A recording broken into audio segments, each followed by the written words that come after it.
Blake Berman, thank you very much. Joining me now, Nelson Bolito. He's the president of the Border Commerce and Security Council. Nelson, I understand you visited the same site. It's in Clint, Texas. And just tell us what you saw and what you make of AOC's comments. Good afternoon, Charles. And by the way, I like your blue suit. I'll tell you, I've been to these areas without Congress, with private sector, by myself. And what she's describing is, maybe I'm thinking she took a wrong turn at the Bridge of the Americas and ended up in Juarez at a Mexican jail. Because I'll tell you, what I find there is not anything that she described. The Border Patrol are absolutely professional. The U.S. Customs officers treat these people with absolute dignity. If they want water, if they want food, they get 3 meals a day. Absolutely with pure dignity. And actually, they're just there to get processed and moved out. They're not there for a permanent stay. Nelson, also the chairman of the Congressional Hispanic Caucus, Joaquin Castro, he was there as well. He released a video and photos of migrant women that were being held at a border facility in El Paso. Now, he says the women were crammed into prison cells. They had one toilet, no running water. They were separated from their children. He said some were held for more than 50 days. What do you make of this? Well, I'll tell you. So if a person wants to go to the restroom and they don't want to, they are taken and escorted to the restroom. If they get sick, if they have a headache, if something hurts, they get escorted to the hospital. There's absolute accommodations made for everybody that is there. To say that, I'm just wondering if all these talking points that AOC and Joaquin Castro and these other ones had, they were prepared prior to them even arriving, because I'm convinced that no matter what they saw, they were going to tell their story the way they wanted to say it. The Border Patrol, they say they also have their own video of the visit, and they'll release it soon. So everyone's waiting to see that. In the meantime, these charges about the secret Border Patrol Facebook group, apparently called I'm 1015, 9,500 members, started in 2016. Now there's an investigation. What do you say about that? What are your thoughts on that? Well, I think this is a Facebook private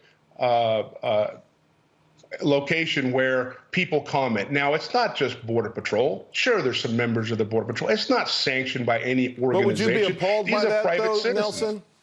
If some of these things are true, what they said about the people there, some of the images that were posted there? Sure. So look, I believe everyone has to have certain restraint when posting publicly or privately, regardless, especially if you're representing some type of agency.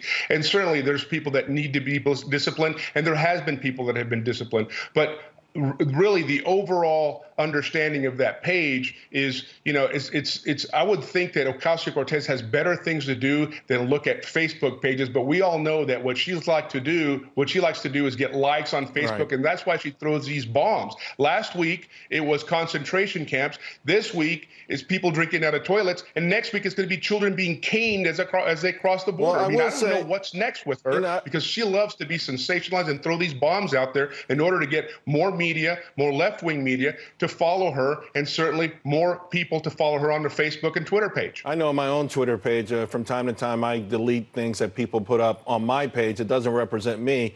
And I think the greater issue here is just the strain. We just had this $4.5 billion emergency package passed. Both sides made some accommodations because it underscores the point you made earlier. This is unique. This is an overwhelming crisis that no one was prepared for. I've seen images of people crammed into crowded, Ocasio will call them cells, under the Obama administration. How much support does the CBP, the Border Patrol group, need from the American public to get this done? Because I know that they're overwhelmed right now.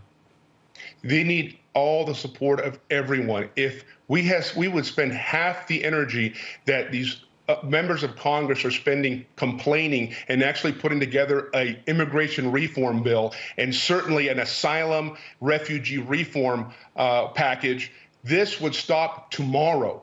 We no longer have to have these detention facilities or people suffering or anything like that. But the true issue here is the folks that make the plight all the way from Central America or somewhere else in the world. Like we've said, this is open season for anyone to come to the U.S. and exploit our laws.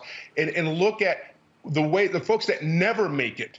None of that stuff is ever documented. Right. There's a lot, there's hundreds, if not thousands, that never make it to the border. Either die or get sexually assaulted or exposed in some other area. So this can stop tomorrow if Congress takes action today. Nelson Bolito, thank you very much. Thank you, Charles.